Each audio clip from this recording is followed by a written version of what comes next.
Hello दोस्तों, स्वागत है आप सभी का प्रोवेव एक्स इलियट वेव एकेडमी में। शुरू करने से पहले ये एक डिस्क्लेमर।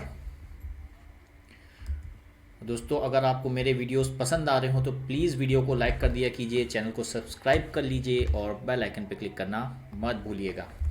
आइए, आज हम माफ़ कीजिएगा, सबसे पहले एक्चुअली मैं इधर कुछ दिन से वीडियो नहीं बना पा रहा था क्योंकि मुझे थोड़ा टाइम नहीं मिल पा रहा था। तो आज मैं थोड़ा सा टाइम मिला है तो मैं इसी वीडियो में निफ्टी, गोल्ड एंड सिल्वर सभी को कवर कर दूंगा। ठीक है। ऐसे मैं अलग अलग वीडियोस डालता हूँ, निफ्टी का अलग डालता हूँ, गोल्ड सिल्वर का अलग डालता हूँ, लेकिन इस वीडियो में मैं आज के लिए सभी कुछ कवर कर देने वाला हूँ। ठीक है। तो आइए जल्दी से हम इस पर नज़र डाल लेते हैं, एक बार निफ्टी देख लेते हैं। तो निफ्टी के लिए दोस्तों मैंने आपको बताया था, ये जो पैटर्न बना रहा है, तो मैंने आपसे कहा था कि ये नीचे आके ये जो अभी एक इस तरह का पैटर्न बनता है ना। ये नीचे आया, इसके बाद प्राइस ऐसे गया, ये देन ये। ठीक है। तो इसका जो लो लगता है, जब प्राइस इसको काटता है, इसके नीचे हमारी क्लोजिंग आती है और जब कंफर्मेशन मिल जाता है उसके बाद हम उसमें शॉर्ट कर देते हैं। ठीक है। तो ये एक हमारा बेयरिश पैटर्न है और सेम इसका अपोजिट क्या होता है, ये। तो ये तो ऐसे में जब प्राइस मार्केट हाई, इसका जो हाई है इसको इसके ऊपर क्लोजिंग देता है, जब उसको क्रॉस करता है यानी जब कंफर्मेशन आता है तो हम उसको वहाँ पर बाय कर लेते हैं।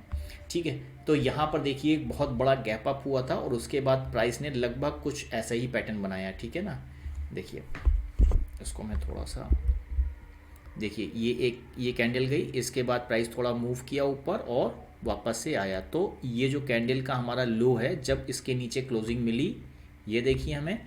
ठीक है। रेड वाली कैंडल जो है वो देखिए इसके नीचे ही क्लोज हुई है। ये ग्रीन वाली की बात नहीं कर रहा हूँ, रेड वाली कैंडल इसके नीचे क्लोजिंग दी है और उसके बाद प्राइस देखिए उस रेड कैंडल को क्रॉस करके नीचे गया है। तो ये मेरा कंफर्मेशन हुआ। ठीक है। तो अब शेयर मार्केट है, 100% एग्जैक्ट कुछ नहीं होता। ठीक है। लेकिन यहाँ पर हम एक शॉर्ट की पोजीशन क्रिएट करते हैं। ठीक है। मैं एडवाइज़र नहीं हूँ, इसलिए मैं एडवाइज़ नहीं कर रहा कि आप जाइए और शॉर्ट कर लीजिए, लेकिन नॉर्मल सिनेरियो में हम यहाँ पर आप जो है, जैसे ही इसका जो लो था, ये पॉइंट ये कटा, ये वाला पॉइंट। ठीक है। इस मार्केट ने इसके नीचे क्लोजिंग दी और जैसे ही हमारा इसका लो टूटा तो यहाँ पर हम एक शॉर्ट की पोजीशन बना लेते हैं। ठीक है। तो यहाँ पर आप देखिए शॉर्ट की पोजीशन ऑलरेडी बन चुकी है। स्टॉप लॉस क्या होगा, तो इस कैंडल का हाई होगा, जो हमारी ग्रीन कैंडल बनी है, क्योंकि इसके बाद यही एक कैंडल है जो इसके ऊपर गई। ठीक है ना। तो ये हमारी ग्रीन कैंडल का हाई। लेकिन यहाँ पर केस में देखिए, यहाँ पर मैंने एक चैनल भी बना रखा है, ये वाला है ना। तो इसकी एक लाइन देखिए यहाँ पर भी है। तो अगर मार्केट इसके ऊपर क्लोजिंग देता है तो उस केस में यहाँ पर हम स्क्वायर ऑफ कर देते हैं। ठीक है। यहाँ पर हम अपना स्टॉप लॉस ट्रिगर हमारा हो जाएगा, और नहीं तो प्राइस के एक नीचे जाने के चांसेस ज़्यादा होते हैं। ठीक है। तो ये अभी फ़िलहाल निफ्टी का व्यू है, क्योंकि बजट की वजह से आप देख रहे होंगे एकदम से प्राइस नीचे आया, फिर एकदम से उसने अगले दिन ट्रेड डील हो गई तो एकदम से प्राइस ऊपर खुला और उसके बाद थोड़ा सा प्राइस ने डाउन साइड दिया। तो अभी कुछ यही पैटर्न प्राइस बना रहा है। ठीक है। तो फिलहाल हम इस पैटर्न के हिसाब से ही चलेंगे यहाँ पर। और यहाँ पर अगर आप देखें तो हमारा ए बी सी पूरा कंप्लीट भी हो चुका था। ठीक है। सी यहाँ पर नहीं आएगा, अब ये मैंने पहले का बना रखा है, सी आएगा हमारा ये। ठीक है ना। तो ये ए बी सी हमारा कंप्लीट हो चुका था। तो जब नॉर्मल क्या होता है कि सी बनने के बाद इसे हम डब्ल्यू काउंट कर देते हैं और डबल करेक्शन में इसे डब्ल्यू काउंट कर देते हैं, और प्राइस अगर ऊपर जाके नीचे आता है तो वो एक्स वाई का मूव काउंट होता है। बुलिश कब हम मानते हैं, जब प्राइस चैनल को, यानी जो जीरो से बी की ट्रेंड लाइन डालते हैं और वहाँ पर जो चैनल बनता है हमारा उसको ए तक लाकर छोड़ते हैं। तो जब प्राइस इस चैनल के लाइन को क्रॉस कर जाता है, इस ट्रेंड लाइन को क्रॉस कर जाता है, तो वो एक्स नहीं काउंट होता है, फिर वो ए बी सी करेक्शन पूरा मान के उसको हम 1 2 3 4 5 के फॉर्म में पढ़ना, यानी इम्पल्स में पढ़ना शुरू कर देते हैं। ठीक है। तो प्राइस हालांकि इसके ऊपर गया लेकिन वहाँ सस्टेन नहीं हुआ और उसके नीचे ही आ गया। तो हम इस कैंडल को फ़िलहाल के लिए इलियट वेव के हिसाब से इग्नोर कर रहे हैं, क्योंकि ये बजट की ये ट्रेड डील की कैंडल है। तो कुछ मार्केट में ऐसा हुआ था जिसकी वजह से ये कैंडल बनी, लेकिन प्राइस यहाँ पर या कह लीजिए गैप अप हुआ, लेकिन प्राइस सस्टेन नहीं हुआ और नीचे आ गया सेम कैंडल में, है ना। सस्टेन होता तो हम इसे काउंट करते, लेकिन सस्टेन नहीं हो पाया और सेम कैंडल में इस लाइन के जो हमारी ट्रेंड लाइन है इसके नीचे आ गया। तो हम यहाँ पर इस पैटर्न के हिसाब से फ़िलहाल हम यहाँ पर टेक्निकल एनालिसिस के हिसाब से चलेंगे, ठीक है। तो सी हमारा फ़िलहाल हम कंप्लीट ही मान रहे हैं। आगे देखते हैं प्राइस किधर मूव करता है, लेकिन पूरे चांसेस है कि प्राइस कभी भी सी का लो नहीं तोड़ेगा। क्यों? क्योंकि यहाँ पर काफ़ी अच्छा बाइंग अपॉर्चुनिटी मिला था। तो सी कभी भी मतलब अगर एक्स आता है तो वाई हमेशा सी के नीचे बनता है। मैं आपको एक बार बना के बता देता हूँ डब्ल्यू एक्स वाई कैसे बनता है। तो देखिए ये हमारा बनता है डब्ल्यू एक्स वाई और इसमें आता है ए बी सी। तो ये जो सी हमारा बन रहा है ये वाला सी है। तो इन तीनों को मिला के हम डब्ल्यू काउंट करते हैं। इसके बाद प्राइस जब ऐसे अप मूव देता है वो एक्स कहलाता है और उसके बाद वापस से प्राइस नीचे वाई के मूव में आ जाता है, ठीक है। एक्स जा कितना सकता है? तो 111% तक जा सकता है, ठीक है।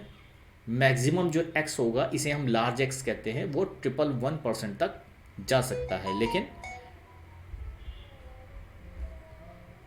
उसके बाद एक्स बनने के बाद चांस होता है कि प्राइस नीचे आए और प्राइस हमेशा डब्ल्यू के नीचे ही आएगा। वाई हमेशा डब्ल्यू के नीचे होता है और वाई कभी फेलियर नहीं होता। फेलियर नहीं होता मतलब ऐसा नहीं होगा कि डब्ल्यू के ऊपर आके रिटर्न हो जाए। वाई हमेशा डब्ल्यू के नीचे ही आएगा, ठीक है। तो यहाँ पर अब देखते हैं हम, फिलहाल तो ये एक बेरिश पैटर्न बना हुआ है। तो यहाँ पर देखते हैं हम कि प्राइस नीचे जाता है कि ऊपर जाता है। लेकिन अगर प्राइस यहाँ पे टूटा और ये एक्स हुआ तो फिर ये प्राइस वाई जो हमारा प्राइस है ये सी के नीचे ही आएगा, यानी ये जो हमारा डब्ल्यू हो जाएगा फिर ये प्राइस सी के नीचे ही आएगा, ठीक है। तो ये हमारी निफ्टी की है। तो फिलहाल हम यहाँ पर बेरिश ही बैठे हैं। अगर प्राइस जब तक हमें इसके ऊपर क्लोजिंग नहीं मिलता है तब तक हम निफ्टी में बुलिश नहीं होंगे, ठीक। ट्रेड डील हो गई है लेकिन फिर भी यहाँ पर बेरिश मतलब उतना फील गुड नहीं आ रहा फैक्टर। आप खुद ही देख रहे हैं कि कैंडल्स में बाइंग अपॉर्चुनिटी मतलब अच्छी कैंडल्स बाइंग की नहीं बन रही है, ठीक है ना। आइए बात कर लेते हैं गोल्ड की। गोल्ड में देखिए ये मैंने पहले से ही बना रखा था, जो पुराने अगर आपने वीडियो देखे हो तो इसमें कुछ भी चेंज नहीं किया है फ़िलहाल मैंने। और देखिए गोल्ड यहाँ ये जो हमारा क्लस्टर बन रहा था ये वाला, देखिए यहाँ पर ये जो हमारा क्लस्टर बन रहा था यहाँ पर आकर देखिए टच करके ऊपर गया है। और जो हमारा सेकंड इसके ऊपर वाला क्लस्टर था और यहीं पर देखिए हमारी रेड कैंडल ने क्लोजिंग अपनी दे दी थी और उसके बाद प्राइस ऊपर गया, ठीक है। आइए इसको एक बार छोटे टाइम फ्रेम पर देख लेते हैं। तो छोटे टाइम फ्रेम पर हमारा कुछ इस तरह से पैटर्न बन रहा है। तो अब यहाँ पर देखिए अब गोल्ड में थोड़ा सा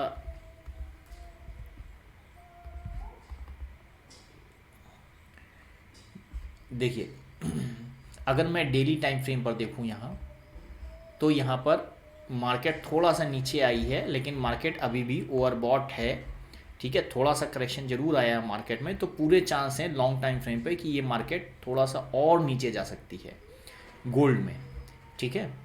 लेकिन अगर हम इसको छोटे टाइम फ्रेम पर देख रहे हैं तो यहाँ पर मार्केट अभी देखिए इसको टच करके आप देखिए ठीक यहाँ पर ही हमारा लो बना है ना। और इसमें भी हमारा MACD में भी यहीं पर हमारा लो बना है और ये काफ़ी लंबे समय बाद ही हमारा लो बना है। अगर आप पीछे का काफ़ी दिन देखिए तो ये लो हमारा कहीं भी टच नहीं हुआ है ना।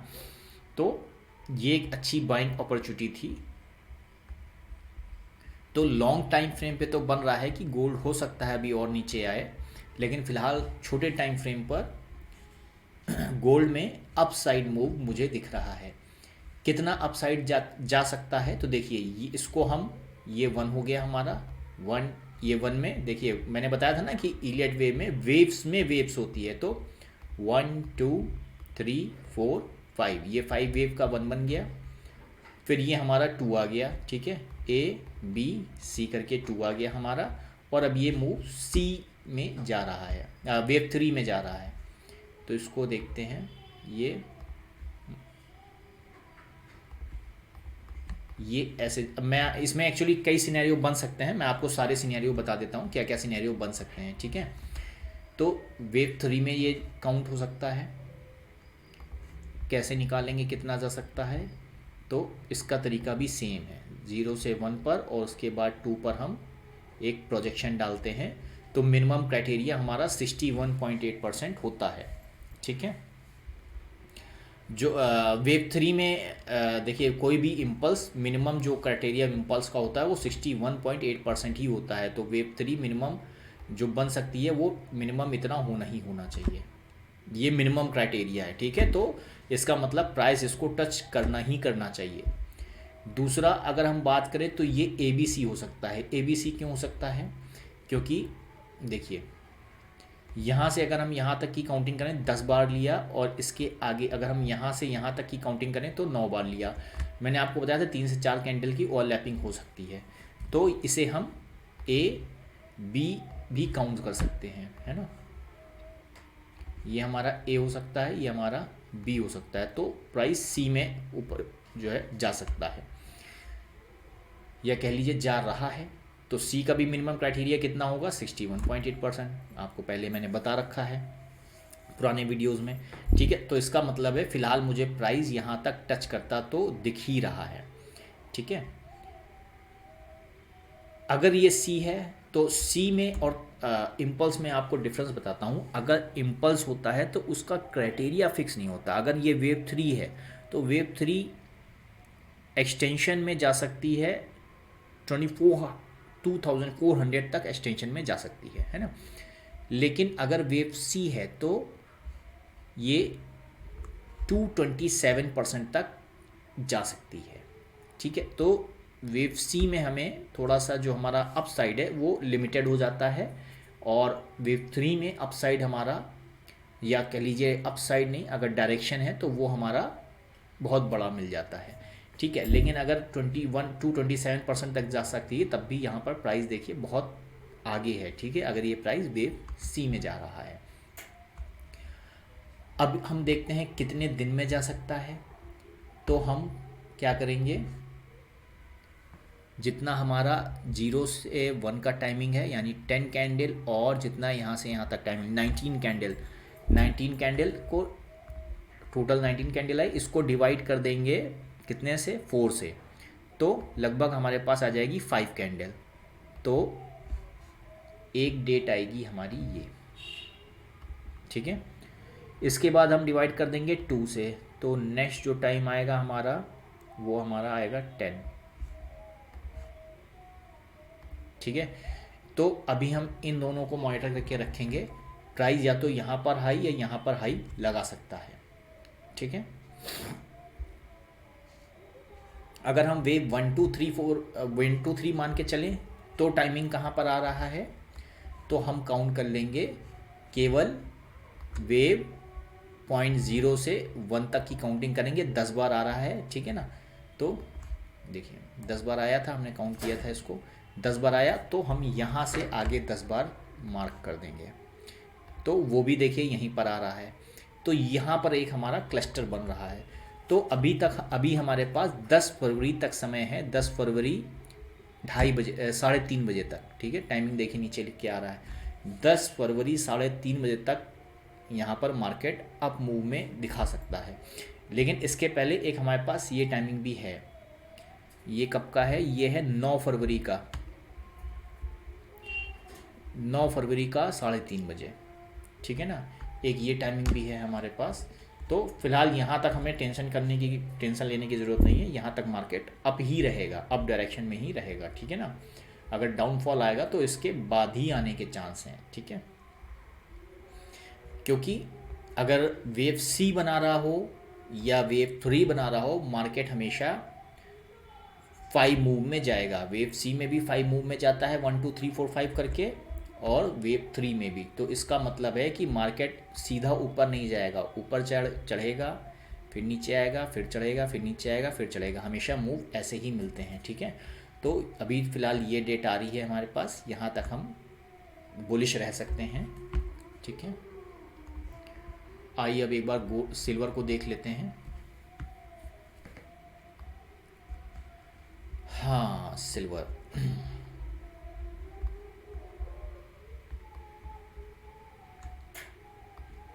सिल्वर में भी देखिए मैंने यहाँ पर कोई भी चेंज नहीं किया है, जो पहले था वही बना हुआ है। ठीक है, अब इसमें देखिए प्राइस ने ये लो लगाया, फिर ऊपर गया और इसके बाद प्राइस फिर से नीचे आया। ठीक है, आइए एक बार देखते हैं प्राइस कितना नीचे आया है।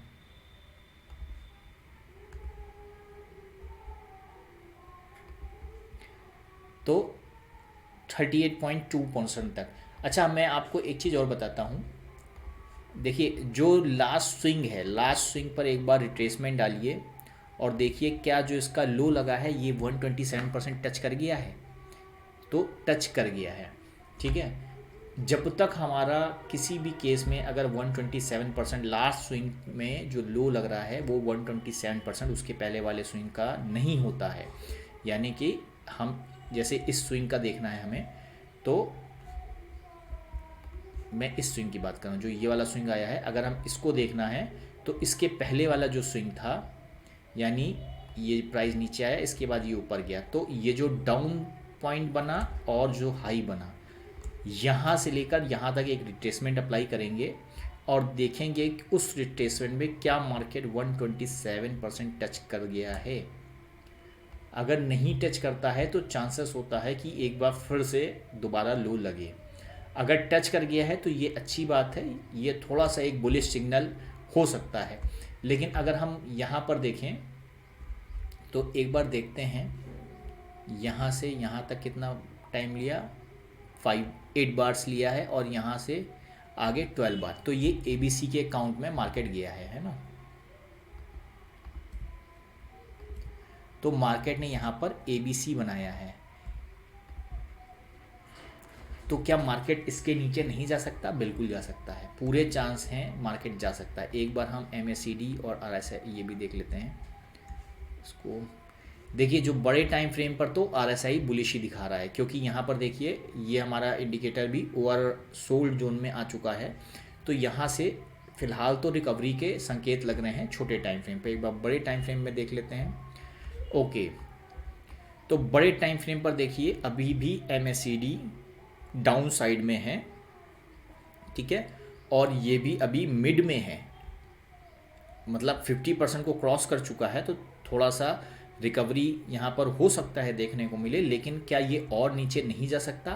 तो मैं कहूँगा बिल्कुल जा सकता है। ठीक है, तो इसलिए यहाँ पर बहुत एग्रेसिव होके बाइंग मत कीजिएगा। थोड़ा थोड़ा ऐसे केस में हम थोड़ी थोड़ी क्वांटिटी में बाइंग करते हैं। ठीक है, अगर मार्केट ऊपर गया तो हम उस पर प्रॉफिट देखेंगे। इन केस अगर नीचे नया लो लगा तो वहाँ पर हम जाकर अपनी और कैपेसिटी, मतलब और क्वांटिटी को वहाँ पर बढ़ाएंगे। ठीक है, आइए अब इसको छोटे टाइम फ्रेम पर देख लेते हैं। यहाँ पर हमें देखिए MACD और ये दोनों ने यहाँ पर अपना, ये ओवरबॉट जोन में है और MACD ने भी यहाँ पर एक स्विंग, यहाँ पर देखिए डाइवर्जन बनाया है। ठीक है,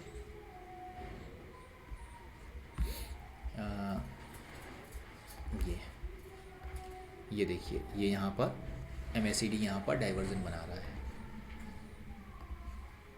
ठीक है, तो यहाँ पर एक रिकवरी हमें ज़रूर देखने को मिलेगी। ठीक है, उस रिकवरी में हम अपनी प्रॉफिट बुकिंग कर सकते हैं,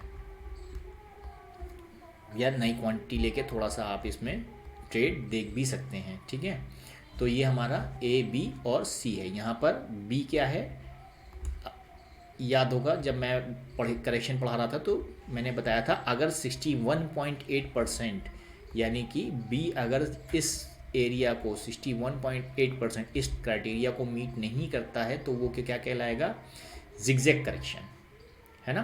तो यहाँ पर देखिए सिल्वर में एक जिगजैग करेक्शन बना है और प्राइस ABC करके यहाँ पर नीचे आ गया है। ठीक है, अब यहाँ पर देखते हैं प्राइस कितना ऊपर जा सकता है।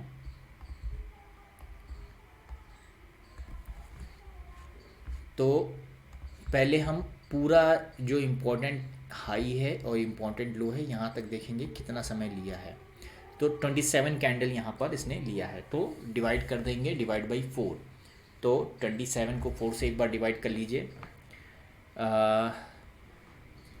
5 5 जो 25, 5 5 जो 25, 5.25 लगभग, नहीं 24, 6 पॉइंट समथिंग कुछ आएगा। तो हम इसको मोटा मोटा 7 कैंडल मान लेते हैं, है ना। तो यहाँ से 7 कैंडल आगे मार्क कर देते हैं। तो यहाँ तक तो हमें ये 9 फरवरी दोपहर 2:06, यहाँ तक तो हमें मार्केट बुलिशी, यानी सिल्वर हमें यहाँ तक बुलिशी दिखाई देगा। इसके बाद जो क्लस्टर बना हुआ है, देखिए ये जो क्लस्टर है ना, यहाँ पर पहले भी प्राइस ने, देखिए यहाँ पर भी इसने रेजिस्टेंस लिया, यहाँ पर इसने सपोर्ट लिया, ठीक है, यहाँ पर सपोर्ट लिया। तो हो सकता है यहाँ पर आकर दोबारा से एक रेजिस्टेंस फेस करे। तो अभी हम यहाँ पर इसको इस वे में देखेंगे, बाइंग अपॉर्चुनिटी। अगर कोई कहे कि क्या अब हम इंटर कर सकते हैं, तो मैं बोलूँगा नहीं। देखिए 38.2% यहाँ पर आ रहा है, ABC। एक बार A से B का टाइमिंग निकाल लेते हैं, 8 कैंडल, ठीक है। A से C का टाइमिंग निकाल लेते हैं, A से B का 20 कैंडल, 20 कैंडल, 20/4, यानी कि 4 कैंडल, 20/4, 5 कैंडल। तो 5 कैंडल को हम यहाँ पर मार्क कर देते हैं, इस कैंडल, ठीक है। तो इसका जो हाई लो है ये थोड़ा सा एक इम्पॉर्टेंट है। इसके ऊपर अगर हमें मिलता है तो, हालांकि देखिए प्राइस ऊपर गया, तो ये वाली कैंडल में ऊपर गया है, इसको मार्क कर देते हैं यहाँ से हम, ये, ठीक है। ये एज अ रेजिस्टेंस के लिए काम कर सकता है, ठीक है। लेकिन डेट अभी हमारे पास नहीं आ रही है, तो चांस है कि प्राइस यहाँ से भी ऊपर ही जाए, ठीक है। इन केस अगर हमें मार्केट यहाँ पर इस ये वाली जो कैंडल आ रही है, जिसने इस कैंडल के हाई के ऊपर क्लोजिंग दी है, मार्केट जब प्राइस इसको क्रॉस करके जाएगा, तो यहाँ पर अभी चांस है हमारे पास कि मार्केट अभी ऊपर तक जाए, ठीक है। और इस तारीख तक, यानी हमारे 9 फरवरी दोपहर 2:06 तक पूरे चांस है कि मार्केट यहाँ तक अप मूव में ही रहे, ठीक है। उसके बाद देखते हैं कि फिर मार्केट किधर की तरफ जाता है। फ़िलहाल तो अभी अप मूव में ही दिख रहा है मुझे सिल्वर। कहाँ पर बाइंग बन रहा था, फ़िलहाल बाइंग नहीं है, मैं वीडियो नहीं बना पाया था। जब मार्केट ने ये हमारा, देखिए ये ट्रेंड रिवर्सल पैटर्न बना, और जब इसने क्रॉस किया मार्केट ने, तब यहाँ पर हमारा एक बाइंग अपॉर्चुनिटी बना था। लेकिन यहाँ पर देखिए ये जो अब देखिए टाइमिंग का और इलियट वेव का क्या अच्छा कमाल है। आप देखिए जो इसके पहले की जो कैंडल बनी है रेड, उसका टॉप भी ठीक इसी जगह पर देखिए आ रहा है, यानी इसके पहले कैंडल का टॉप और इसका टॉप दोनों ही यहाँ पर रेजिस्टेंस बना रहे हैं। तो देखने वाला है कि मार्केट खुलकर, ये कल खुलेगा मार्केट यहाँ से खुलकर सिल्वर किस तरफ जाता है, ठीक है। तो ये एक बहुत ही क्रूशियल पॉइंट है। अगर मार्केट यहाँ से अब जाता है तो चांस है, मुझे लग रहा है कि इस वाले क्लस्टर तक मार्केट आराम से आ जाएगा, ठीक है। आइए एक बार BTC देख लेते हैं। तो BTC ये मैंने ऑलरेडी बता रखा था, इसमें अभी कोई ऐसा चेंज नहीं है, मार्केट वहीं पर फंसा हुआ है। पुराना आपने वीडियो देखा हो तो ये क्लस्टर यहाँ पर था, मैंने कहा था 61.8% ज़रूर जाएगा। इसके बाद प्राइस ने लो मारा, इसके नेक्स्ट वाले रेंज तक आया, और यहाँ से इसके बाद अभी इसी रेंज में फंसा हुआ है मार्केट, कहीं नहीं जा रहा है, ठीक है। तो BTC में अभी कुछ ऐसा नहीं है, तो BTC को अभी रहने देते हैं। सिल्वर और निफ्टी अभी हमारा निफ्टी में और सिल्वर पे अभी हमारा जो है देखते हैं कि मार्केट कहाँ जाता है, ठीक है। तो आज के लिए इतना ही रखते हैं। अगर आपको, अगेन बोलूँगा, अगर वीडियोस पसंद आ रहे हो प्लीज़ वीडियो को लाइक कर दिया कीजिए, चैनल को सब्सक्राइब कर लीजिए और बेल आइकन पर क्लिक करना मत भूलिएगा। Thank you so much.